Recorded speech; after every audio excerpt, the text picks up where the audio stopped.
Hello ulit sa inyo lahat. Magandang hapon, umaga o gabi. Kung anong oras ka man nakikinig, ako po ulit si Joshua Perido, ang inyong host dito sa ating Kaka-Cellphone Mo Yan podcast. Kasama muli natin dito si Ichan, si Mads, si Ronnie at syempre si Sofia para makipagkulitan at magbigay ng mga opinion tungkol sa ating episode na to.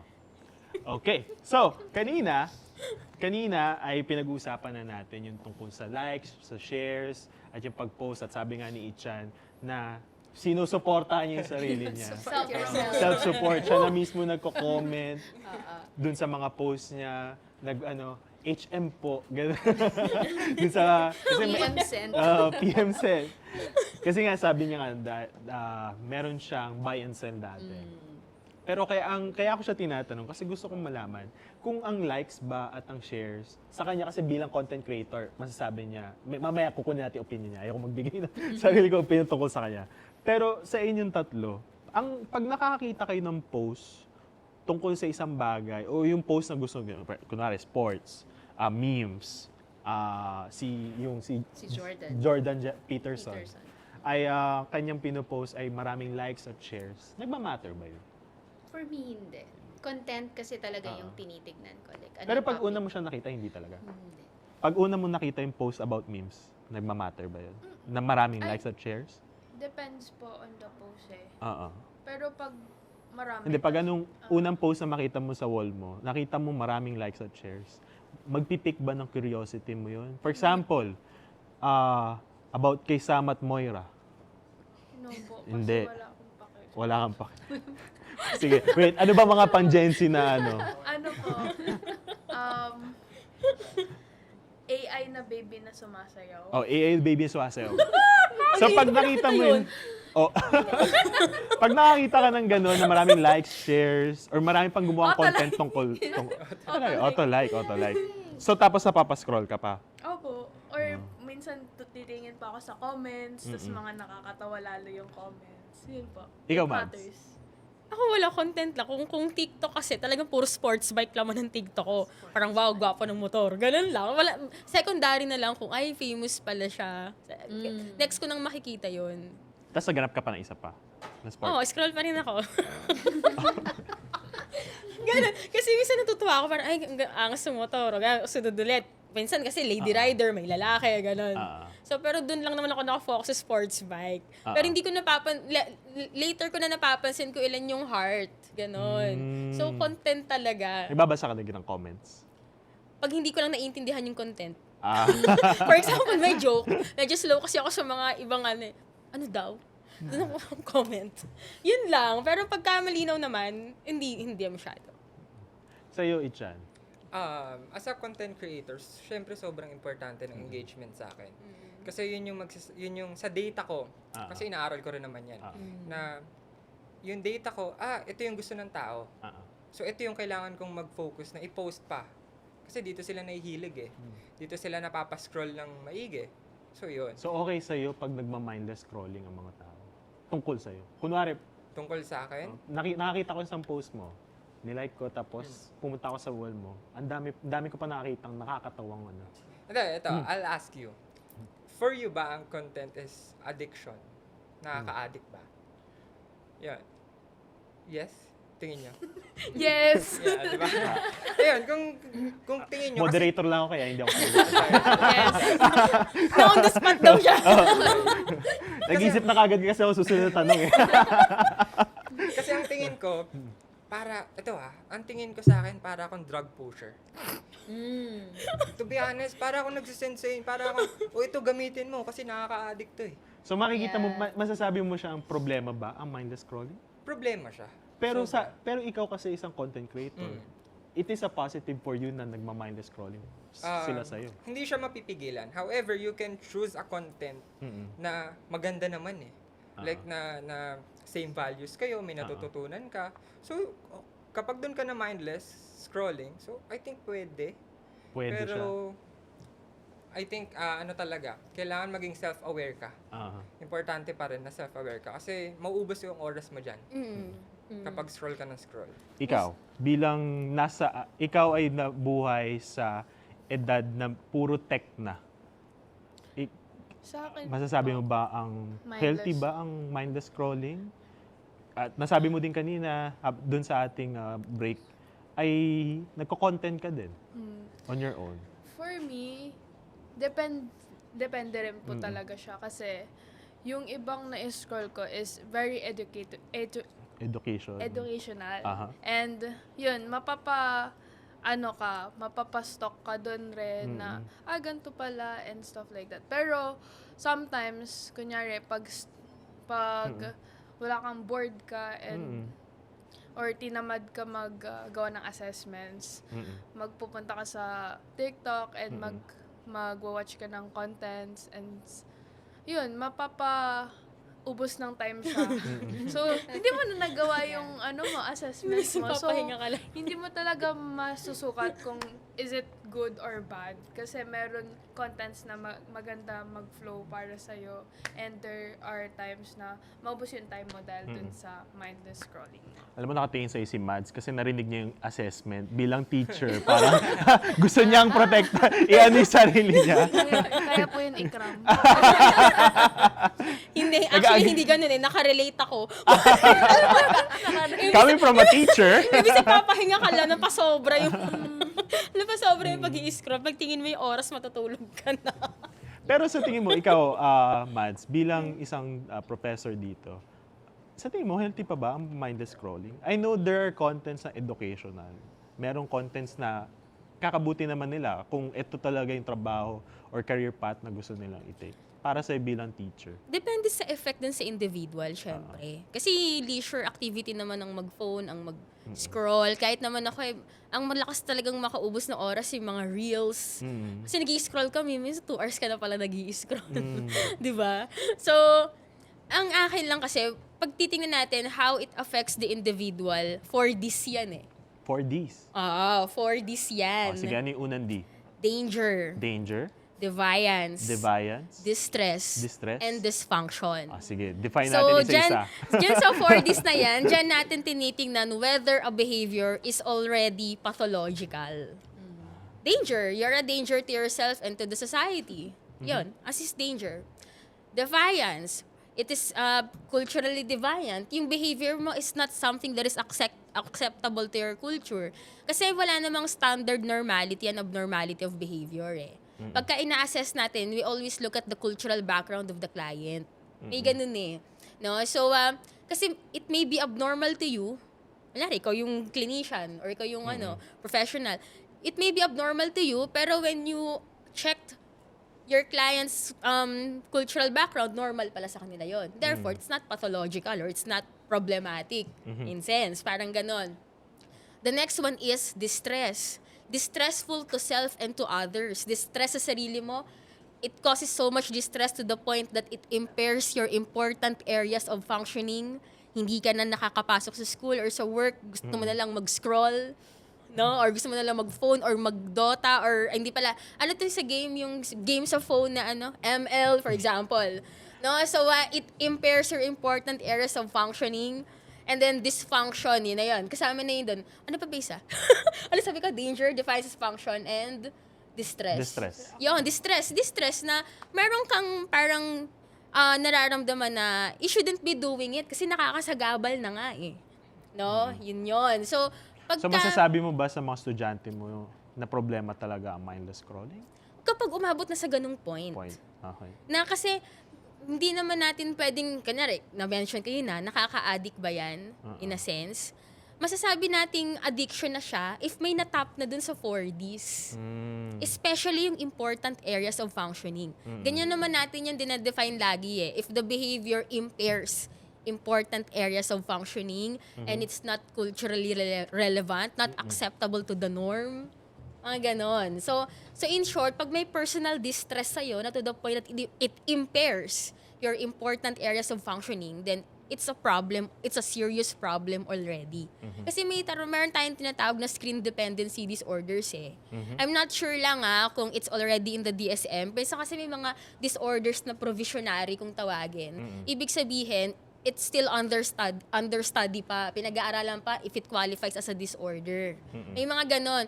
Before kasi yung internet gaming, yung gaming addiction, before nasa category ganon pa eh. Pero parang recently yata included na siya yung sa new latest edition. I'm not sure You can check.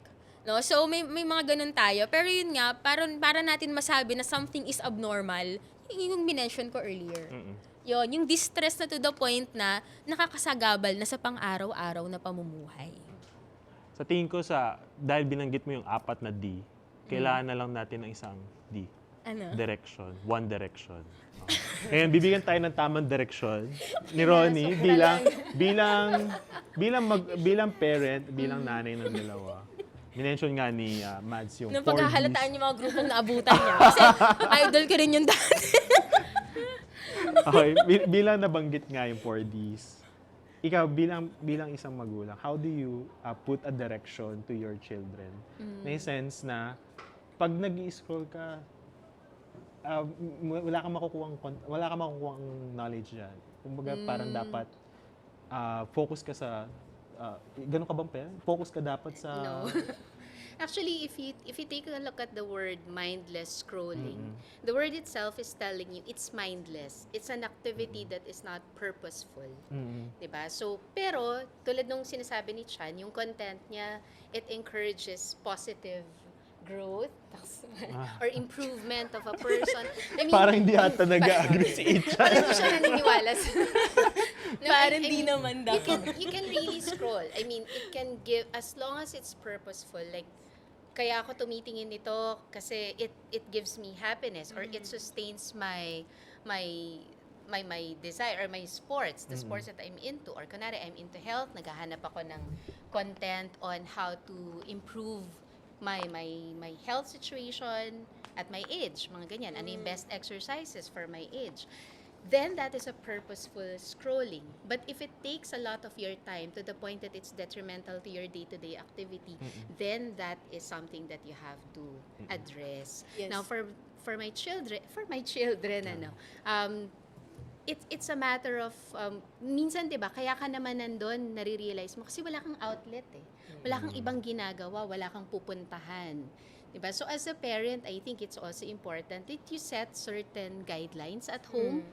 No, number 1, ano yung basic guideline? It's not a matter of you talking and telling them stop yung kaka-cellphone mo yan. Kaya nga joke siya sa pamilya kasi hindi ko sila pinapagalitan ng ganun. Children will not learn from what you say, they will learn from what you do. So ikaw din as a parent, you have to watch yourself. Ako ba baka biktima rin pala ako ng mindless scrolling, 'di ba? And I know for a time ganun din ako, yung tipong hala, 1 oras na pala, 'di ba? Ang dami ko na napanood na math life videos. Ganyan, ano parang hala, or yung spit na videos, talagang tawan-tawa, ang saya-saya mo sa buhay, 1 oras na pala yung nakalipas, 'di ba? You have to watch yourself as well so that your children will be able to see that si mommy nagbaba naman ng phone. Like yesterday, actually na-realize ko lang. Yesterday, hinahanap ko yung telepono ko.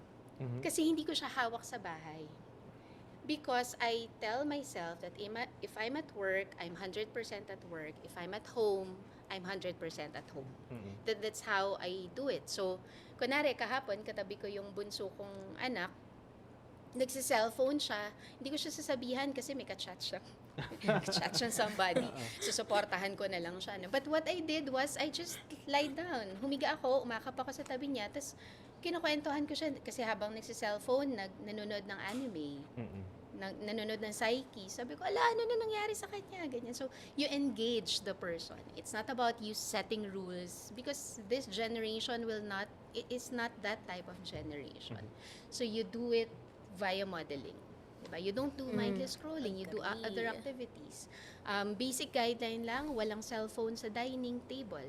If you're eating, you eat, no phone. We talk about each other. Ganun siya. Sige. So you set certain guidelines. Yes. Mamaya babalikan natin yan. Magandang discussion yan. Ngayon, gusto ko bumalik pa rin about mindless scrolling. I-dribble pa natin tong usapin na to.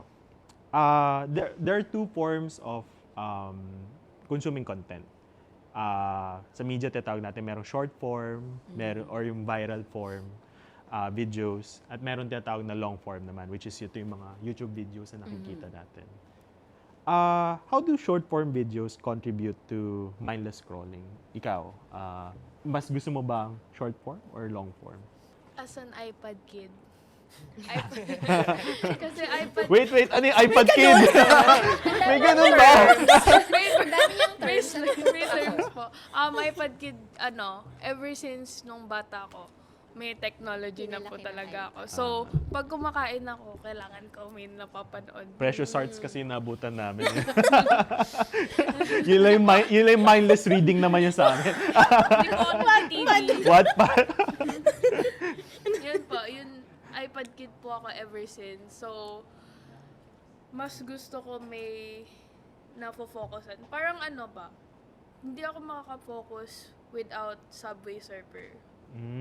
So, yung attention span ko, ang ikse. So, kailangan ko may focus tapos nakikinig. Ganon. Ngayon, ini-imagine ko na may Subway Surfer. Pero sige, pala may since sound nababanggit sa mo yan, Mads, totoo ba na ang mga Gen Z ngayon, based sa mga estudyante mo, na talagang kaya nila mag-multitask? Kasi before, for sure, mag-agree dito si Rona, na gusto natin, focus ka dapat sa trabaho. Kung ano yung binigay ko sa'yo, or sulat, kung ano yung sinulat sa board, yun lang sa sulat mo. Pero now, may sinasabi kasi yung mga Gen Z daw, kaya nila mag-multitask. Even, makikinig sa'yo ng turo mo, habang nakikinig ng music, habang nagsa-Subway Surfer. Totoo ba yun? I don't think so. You cannot multitask. Siguro kung may ginagawa kang multiple things at the same time, the other one is conscious. You're consciously doing it. And then the other one is you're like preconsciously doing it.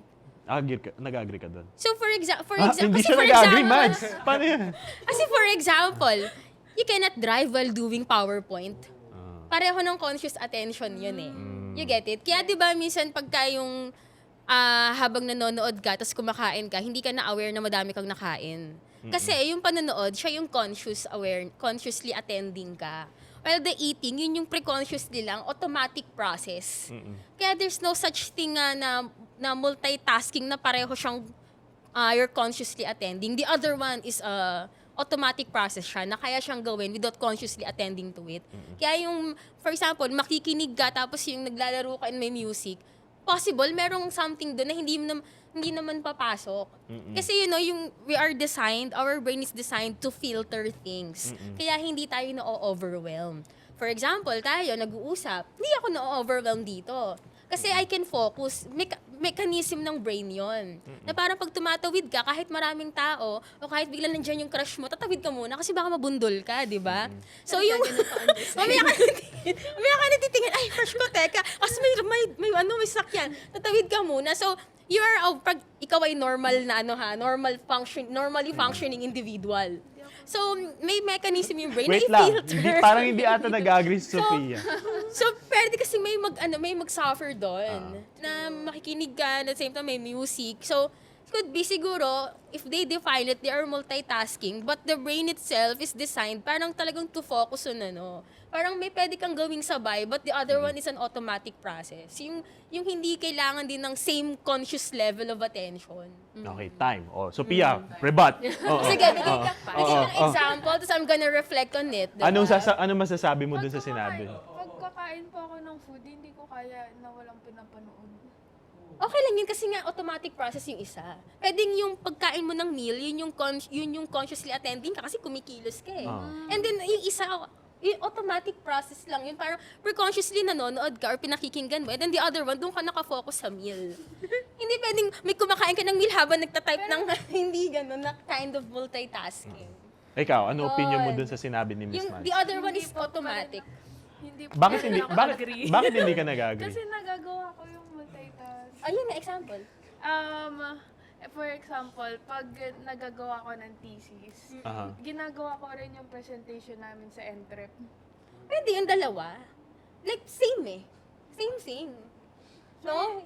You're Hindi still siya on the multitask. computer.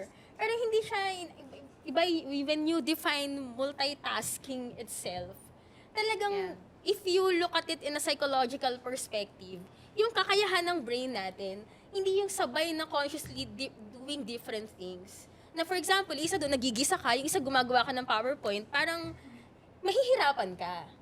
O, siguro kung ginagawa mo, okay. No? pero kung I mean, in a general, we're talking of the general, population, for example. Yung pagsabay na conscious, something that is difficult to do. Parang, yun yung multitasking talaga. Na talagang parang sabay consciously attending to it. You can do Yung parang multiple... sa kanya ata ay basta nakaupo ka, sabay na, yun ang multitasking for you. Yeah, pero when you define multitasking, it's not really multitasking per se. Kasi nga the other one is automatic process. Mm-mm. Kaya mo siya nagagawa ng sabay. Kasi hindi siya kailangan nagre-require ng conscious attention. Mm-mm. Yon. Kasi yun yung mechanism ng brain natin eh. Pag nag-i-scroll tayo, nagma-mindless scrolling tayo. Pre-conscious yan. Parang like subconsciously doing it. Kaya nga, bisa hindi ka na aware sa oras, pag tingin mo, 3 hours ka na palang nag-i-scroll eh. Pero sa phone, may oras. Hindi ba nakikita? Diba? Meron di ba? Good question. Kasi selective attention. So, pili lang. Kasi nga may mechanism nga tayong mag-attend lang sa isang So, may bagay. problema ang design ng mga phone. Dapat lakihan yung oras. Ganun. Kahit lakihan mo yan, may mga experiments na magpapatunay. Nagwa-watch ka ng dance, may dumaan na something. Para, inattentional blindness. Hindi mo makikita. Pero Miss nakita mo Mads, talaga yun. bilang ikaw ay isang psych major, ano yung reason behind bakit 30 seconds or 15 seconds ang mga short form videos? Nakaka-affect ba to sa mindless scrolling? And I'm not sure with that. Uh-huh. But siguro, tactic na rin yun kasi parang minsan bitin. Yeah.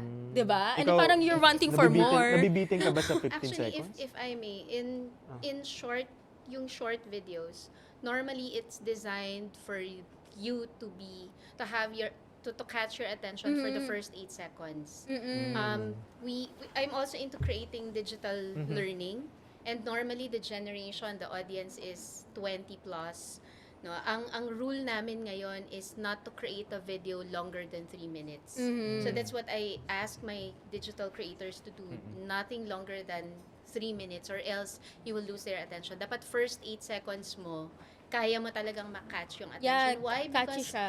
before, bago ka makakuha ng information, di ba, Dewey Decimal Classification System, you go to an encyclopedia, you search. But now, di ba, everything is available online. So, your knowledge, dapat, kunwari yung content ni Ichan, dapat in just 8 seconds, kung dumaan yan sa feed ko, it should be able to catch my attention. Yeah, catchy siya. And di ba ang design ngayon, ang algorithm is that, if I watch a video right now, normally, mas maikli ang attention span, mas nakakabitaw ka if the content is very diverse. The design of the videos of the algorithms right now, if I'm not mistaken, is that nandyan siya, may isang video. After one video, you will see another video that is connected to the previous video. Your attention will be held for longer period. So, ganun pumapasok yung mindless scrolling. And then now, you're into bikes, for example. Automatically, bikes talaga yan lalabas. Magugulat ka, parang 10 hours na ako dito, di ba? Dumilim na. Kasi parang keep wanting for more. Yes. Oo. Yun. So, kaya siya, walang relo, yes. Kaya kung mapapansin mo, kunwari, yung tumitingin ka ng video, wala naman dyan yung oras eh. Diba? So, that's how it is designed. And kunwari, I searched for, diba, joke namin sa bahay yun eh, yung I'll get my husband's phone and then sabihin ko, how to make wife happy. Ginagano ko siya, spa for wife, ganyan. Kasi So, you're feeding the algorithm. Feed mo, diba? Feed me algorithm. Or minsan niloloko ko siya. Isa-search ko para lumabas siya. Because that's how it is designed. The phone is designed, the content creators are actually thinking about ways Yes. So pwede ba ensure nating sabihin na ang mga content creators na nagbibigay ng problema sa atin? Kaka-mindless ko? No. Ikaw, Ichan, masasabi mo ba? Ako kasi feeling ko, ako nga yung Ikaw yung, ikaw yung drug pusher. drug pusher nyo eh. From your User words, kayo drug eh. pusher. Oo. Ako nga hindi gumagamit eh. So, kayo yung user ko. Oh, di ba? Di siya Hindi, pero sa short form and long form kasi, feeling ko mas effective na kasi yung short form. Dahil kung mapapansin nyo sa TikTok, unlimited yan eh. Unlike sa long form video na hindi siya katulad ng movie. Ay, movie siya na may start tsaka end. Sa short form, sa TikTok, wala. Unlimited hanggang magsawa ka. So, Tapos feed ng dopamine sa, di ba, sa katawan mo yun. small pleasures, Yeah. then you end up having just enough. Pero sa'yo, bilang content creator, enough na sa'yo ang 15 seconds or 30 seconds? 15. Hindi. Nagulat nga ako ng 8 seconds sa kanila. Kasi sa akin, 3 seconds pa lang dapat nandun na lahat eh. As much as possible, na-hook mo na siya. And doon uso na yung mga ganyan. Yung, for example, yung 5 signs. So ikaw, ano yung 5 signs? Yes. Yun, ganun. Okay. Kaya ba minsan merong part 2, gano'n? Tapos wala namang part 2, nakakainis. Oo. Kasi yung part 2. Tapos So, it's a hahanapin mo strategy. na, di ba? Strategy Yes, siya. hahanapin mo na, then you're hooked. Diba? Tapos wala naman. Hindi pa niya na-upload. Minsan hindi ko na pinapansin. Ay, walang part 2. Sige, hindi ko na interested. Ako kasi magkaiba. Pag TikTok, yun nga, puro motor. Tapos pagdating sa Reels, puro naman luto. So, magkaiba per ano. Oo, meron ding araw na, meron ding season na na-addict naman ako sa naglilinis ng kuko. Napupuyat ako doon, yung talaga guilty Tapos of mind nare-realize mo, scrolling nakita ko na ngayon. tong kuko na to. Oo, pero kung nakakatuwa, parang, ay, laki ng bala. Maraming naiinis sa akin sa bahay. Pagka, tingnan nyo, nakakatuwa to. Diring-diri sila kasi parang ano Ako, parang ang ako sakit-sakit. naman yung operation sa utak. Yung, ay, din ako ganyan. O kaya yung si Dr. Pimple Nakakabungi Popper, ang yung FYPN, no? Hindi, actually, tas dun mo marirealize na pagkababa mo ng phone, na-realize mo, naging mas mabuting tao ba ako dahil sa napanood ko? I mean, that's actually my measure eh. Parang, tumalino ba ako dahil sa ginawa ko? Because, kunwari, Magiging pinanood surgeon ko na yung ba? isang video, kaya ko favorites, kunwari, si Jordan Peterson. The reason why I like him is that, pagbaba ko ng telepono, kahit pa paano may two things ka na natutunan. Pero yung tumingin ako kay, yun nga, kuko. Sorry, yun na lang ang sample natin. Naisip ko, naging mas mabuting nanay ba? Magandang tanong yan, Parang Ronnie. ganun siya. I mean, that's Manicure ka na ba actually the reason for yung balik tayo dun sa mindless scrolling. It's mindless. It doesn't make you a better person. It doesn't improve the people around you. Pero Diba? pero bakit nga ba nagkakaroon tayo ng mindless scrolling? Ano ba yung Because you're bored. bored? You don't have an avenue to release whatever it is to release the energy Pero or dopamine. before tayo, without the social media, mas gusto natin naghanap tayong connection outside. Yes. And actually, that's what we want to nurture. Or for example, kunwari, nakita ko yung video ni Icha, naisip ko, ay, oo nga, no, maganda. Kunwari, May Bible verse! kunwari may Bible verse akong natutunan for the day. Hindi naman kunwari, totoo naman. Jeremiah 29:11. Hello. Tapos kinikilabutan yung bato. Pero diba, pagbaba ko ng phone, natutunan ko yon, in-apply ko ba siya? Yun yung scrolling na kasi hindi naman lahat ng scrolling walang sense. Diba, kunwari, I'm into bikes, for example. It made me a better person. I got into this sport because of that, then that's good. Diba? It's a matter of you learning or being aware na itong napanood ko, nagamit ko siya. Diba? Or kunwari, nanood ka ng masaya, yung mga funny memes. O sumaya kang tao. Di dahil Sige, dyan naging mabuti ka sa mamaya pamilya. balikan natin. Ganun. Maganda yung discussion na yan. Yan yung susunod natin tanong. Pero gusto mo na malaman yung about sa mindless scrolling. Sa tingin mo, ikaw, bakit ka nagma-mindless scrolling? Bilang Gen Z now or the main or pinaka-top consumers in social media. Bored. Bored. Bored. Bored ka din, Ma? Ay, ako for relaxation. Relaxation. Papahinga.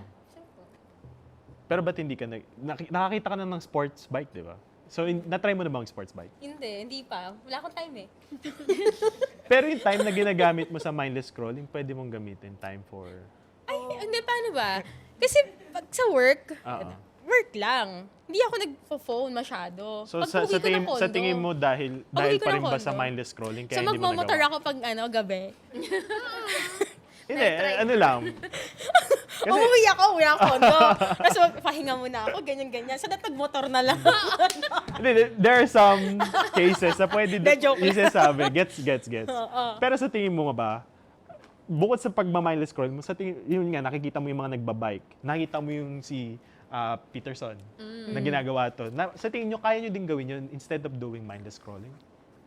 Ako ang guilt ko dyan sa part ng mindless scrolling. Imbis na nagbasa na ako ng book ko kasi nagre-review ako sa board exam. So, sana di ba nagbasa na lang ako. Pero kasi nga, mas nakakainganyo kasi mag-phone. So, yun yung problem na it inhibits your productivity. Diba? Kasi imbis na may goal ka, for example, for this night, dapat maka 2 chapters ka, minsan napababad ka nakaka-phone, o hindi ka na naka 1 chapter, or sa kalahati lang yung chapter. So, nakaka-istorbo siya in a sense. Pero sabi mo kanina, ang mindless scrolling for you is relaxation. Pero now, parang sinasabi mo, hindi na siya nakaka-relax. Pag sumobra, yung way ko siyang pahinga, kasi nga after a very long day, mag-phone ka naman, mag-reply ka sa mga nag-chat sa yung like, good morning, tapos ikaw good evening na i-reply mo. Guilty ako doon. So, mga ganun lang. Then, scroll ka. Kasi minsan nga, yun yung mali doon. Kasi nga, mindless You're preconsciously doing it So, nawawala yung awareness mo at some point na, may oras kang minomonitor. Kaya, conscious effort talaga na hanggang saan ka lang magpo-phone. So, pwede Kasi nagiging problem siya pag sa oras na yung involved. So, to solve mindless scrolling, kailangan natin palitan yung term na conscious scrolling. Disiplina talaga yan. Kasi yung katabi ko sa Another cubicle. D, discipline. Yeah, discipline. Discipline. Yeah. Kasi guilty naman tayong lahat. Kahit ako, nahihirapan din at some point na sumasobra yung oras. Kaya may katabi ako sa office, sabi ko, sir, paano ka na? Kasi law student So may disiplina talaga silang magbasa. Sabi ko, sir, how do you insert talaga yung reading ng seryoso, ganyan. Sige, Miss Matt, since sasausapin na tayo about discipline, ang susunod na tanong ko kasi, what are the things that you want to recommend to those who are doing mindless scrolling? At paano, kung para natin mapipigilan yung, siguro hindi mag-agree si Ichan dito, mawalan siya ng views Disiplina talaga. Kasi may mga bagay na talagang you should consciously do it. Conscious decision yon na disiplina sa time. Another D, conscious decision. Diba? Ilang din na yun. Diba? Disiplina talaga yan sa sarili. Discipline and decision. Yeah, Okay, kasi sige, mamaya balikan kita. Ikaw, Sophia, bilang Gen Z, alam ko mahirap sa inyo na sa atin pala, Gen Z nga pala ako. ay, magkainag lang tayo. Sasabi mo sa akin kayo na millennial ako. Pareho kayo ng edad. Ginaway mo yung Gen Z, so Gen Z muna ako. Ganun yun. Pag na-cancel millennial, Gen Z muna. Pag na-cancel Gen Z, millennial muna. Hindi, kidding aside, ayan, sige. Ikaw, ano yung marirecommend mo sa mga kapwa mo Gen Z na kailangan gawin nating conscious scrolling? Touch some grass. Touch some grass. Oh wait, please define. Meron Yan, tayo kasi dito. may mga Gen Z ngayon na phone lang talaga, even sa tables or nakalock na sa kanila yung phone. Tapos pag kinakausap, naka-phone, tapos kinakausap mo, so mapipikon ka. Or yung iba, nag-stay na lang sa house and nagpo-phone na lang. Tapos, yan, touch some grass, lumabas-labas. Parang yung dating panon, maglaro sa labas. Yeah, totoo yun. Ganun na concept. Totoo yan. Yan po. Ikaw, Miss Ronnie. I'll go back to what Sophia said, that she's doing mindless scrolling because she's bored. So as a parent, you really have to create avenues para lumabas ang mga bata. Like, for my boys, kasi syempre dami nilang enerhiya sa katawan, So sa bahay, kahit konti, may inayos ka na gym. So yesterday, my youngest, after texting the person important to him right now, binitawan niya, nag-gym. So kung nasan siya, nag-gym siya. So at least you're creating a place or an avenue para maglabas sila ng enerhiya nila. Number 2, you go out. So, kaya kami every Saturday night or Friday night, yung pwede kayong magpuyat, nagmo-movie night kayo as a family. Yung kahit kung anong Netflix, kahit 10 beses nyo na napanood ang RRR, di panoorin nyo ulit 3 oras na nagkukwentuhan kayo doon. And we go out. They run, I walk, and eat. I mean, yung kailangan meron ka talagang ginagawa. It's really a conscious discipline that you set at the household for your children to have an avenue. They cook. My eldest, gusto niya magluto, sasabihin lang niya, just buy me ingredients. So you buy ingredients. And then he cooks. Ganon siya. So or minsan napapansin ko na nasa phone sila, medyo subtle yung paraan mo na kakausapin mo sila, mapipilitan silang kausapin ka pabalik, ganyan. Maya-maya bitaw na ng telepono yan. Yeah, that's true. Ganon. Add. Go, Sophia. Magjowa ka. Ay, hindi. Sa akin, hindi yan effective. Lalo ka magsa-cellphone. Lalo kayo nagsa-cellphone. Kasi atat ka mag-reply. Good morning, kumain ka na ba? Iba Ano ba yung yan? sa Hindi amin. nagre-reply? Iba yung sa amin, mas nalalas yung phone. Kasi kasama mo. Pagkasama, pero pag mag-isa. Kasama mo. Kahit sa bahay, hindi ako nagpo-phone. Ano kayo nag-uusap? Chat lang. Sa puso. Saan? Sa phone. Telepet. Sa puso, tsaka sa Pero yun. Hindi ko alam yung sasagot siya. Sa akin kasi baligtad eh. Ewan ko, baka kasi maling tao lang talaga siya. Agree. may hugot siya 2 days. Paalala lang po, the views and the opinions of the guests do not reflect to the host and to the network and the school. Uy, nalulungkot na si Chan kasi nag-iisip na tayo ng paraan para hindi mag-mind this. Hindi kasi yung sinabi ni Miss Ronnie earlier na you run, mga ganon. Nagawa ko lang yun nung mag-isa na ako. Na parang nung lipat ako ng condo and then I live by myself, talagang Parang hugot tatay, Miss oh, Mars. mas na-appreciate mo yung buhay na okay lang naman pala kahit ikaw lang. You cook, mga ganon. And paggabi, pagka-out ko dito sa office, nag-run ako sa Ayala Triangle. Ay, parang posible naman pala yon. Kesa yung parang yung dating nakagawian mong buhay na mag-lunch ka, lunch na ako, tapos antayin mo siya mag-replace, wala naman. Di ba yung parang pagka meron kang Break up. pagka meron kang something na ano, yun nga yung sinasabi ko kanina, na parang may nilok, Ito na ba yung tips how to move on? na iba, wait, wrong channel. Wrong topic po kayo. Channel. Ibig ko lang sabihin, mas nabawasan. Na yung parang kaya mo naman pala, kahit marami nag-chat dyan sa akin, gabi ko na nababasa. Kasi, tsaka yung parang hindi ko kailangan mag-explain na busy ako sa office, kaya di ako nakaka-reply. Wala na akong stress na ganun. No? So, minsan yun din yung mga factor for you to use the phone. No? So, parang nabawasan. Kasi, wala ka naman iintindihan kundi magsabi lang sa parents mo na at home na. Ganun lang. Pero pag sa work, ako kasi talaga pag work. Ganun. So, hindi mo ako mahahagilap. Work, kung hindi mo ako makita, condo lang yan o work. Ganon. Sige, mamaya So, balikan yun. natin. Babalikan natin yan, Miss Mads. Yun nga, Ichan, alam kong as a content creator, napaka-importante sa iyo ng views at napaka-importante na lahat sila dapat pumunta sa iyo. In a way. Pero ikaw, on your opinion, ano yung sa tingin mo ang magiging solusyon to stop mindless scrolling and to do more conscious scrolling? Alright. For me, kasi dati rin naman akong nag-use ng social media. Yeah. Kailangan, So you got your idea to do content from social media? kasi ayoko nang gumagamit ako eh. Na? Ayoko na. Gumagamit na. Gumagamit na? Pakiklaro! Pakiklaro! Nakilinaw ah. Again, the views and the opinions of the guests do not reflect to the host, to the network, to the school. Ayoko ng feeling na gumagamit ako kasi na-feel ko rin na mindless scrolling na nga. Ngayon, hindi kasi siya something nakaka-proud. Pero nakakatawa siya. Aminin na natin. Happiness talaga siya. And you need to differentiate yung happiness tsaka mapaproud ka. Ang kailangan mong piliing decision lagi is yung mapaproud ka. Yung mapaproud kang sabihin, nag-gym ako today. Nag-run ako sa UP today. Pag sinabi mo bang, nag-scroll ako, 2 hours. nakaka-proud ba yun? Hours ako nag-scroll. Diba? Kailangan maging self-aware ka. And kasi, may study kasi yan na 90% kasi subconscious talaga sa utak natin. And 10% lang yung conscious. So, kailangan mong talunin yung 90% na yun. Kung mapapansin nyo sa kapag kumakain, di ba, minsan pag di nag-uusap, kahit hindi mo naman gustong maglabas ng phone, bigla mong nilalabas, bigla mong hinahawakan. Inisip mo ba yun? No. Bigla mo na lang siyang ginawa. It is your subconscious. So, kailangan mo siyang talunin. Kailangan pag hahawak ka ng phone, meron kang intention. Lagi mong itatanungin sa sarili mo, bakit ko hawak to? Anong gagawin ko? If sasabihin mo, katulad nung kay Mads, na for entertainment, then set a time limit. Yeah. Na, ito, 1 hour lang ako. Pero kailangan, yun nga, maging discipline ka. Kasi nasa iyo pa rin naman at the end of the day. Kahit ako, na gumagawa ako ng drugs sa inyo,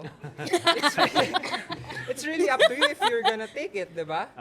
Ayun. And totoo naman yun kasi hindi naman natin kailangan i-put yung blame Isang creators, or kasi it's in you eh. It's on you, na yung user pa din. Kaya at the end of the day, it's discipline. Saka one thing pa na could be a reason, a way of escape. Diba? For example, real life difficulties, pag nandun ka parang pansamantala, natatawa ka. Diba? So kasi tayo, parang, you have the tendency to look for escape, especially if things are going wrong or you have so much problems. A way of escape din minsan yung when you scroll kasi matatawa ka sa nakikita mo or matutuwa ka, may entertain ka. At some point, na in that minute or hour, nawala ka dun sa real life difficulty mo. Diba? Kasi nagbabasa-basa din ako ng journal yesterday kasi sabi ko, I'll prepare for this. No? Syempre! Daming baon ni Mads. Daming baon. Yeah, so syempre, hindi naman kasi ako pwedeng magsalita ng something na opinionated. It should always be informed. Diba? Informed opinion. So, yun. Parang tayo, pag nagma-mindless scrolling, at some point, nakaka-feel din ng guilt. Diba? According to findings, may guilt din. Ay, nako, parang hindi ko nagawa yung goal ko for today kasi napasobra. Diba? Yun ang sinasabi eh. Pero yun nga, at the end of the day, it's still decision. It's your choice. Disiplina yan. Disiplina yan. You cannot put blame to others kasi hindi naman maubusan ng laman ng ang Facebook, ang TikTok. But we'll be the one to control it. And to add things up, no? Short-term lang kasi. Short-term dopamine lang siya for me. So, kahit ikaka-happy mo siya, ngayon lang yan. Hindi ka talaga, you should focus sa mga bagay na long-term goal mo. Yung sustainable. Walang mararating. Kaka-proud mo nga in the near future. Muli, maraming salamat sa pagsama sa amin sa another episode at nakipagkulitan kayo ulit dito sa episode ng Kaka-Cellphone Mo Yan. Maraming salamat syempre to iAcademy for helping us or sponsoring this venue. At syempre, thank you to Arcos Digital and Collective Media Studios for helping us making this podcast possible. Please feel free to share, to like, and to subscribe in this channel at parating natin sa buong mundo na meron tayong episode na ganito. Maraming salamat. Tarapan ulit natin ang ating mga podcast guest episode. Thank you, and hopefully we could see you all sa susunod na episode ng Kaka-Cellphone Mo Yan. Paalam!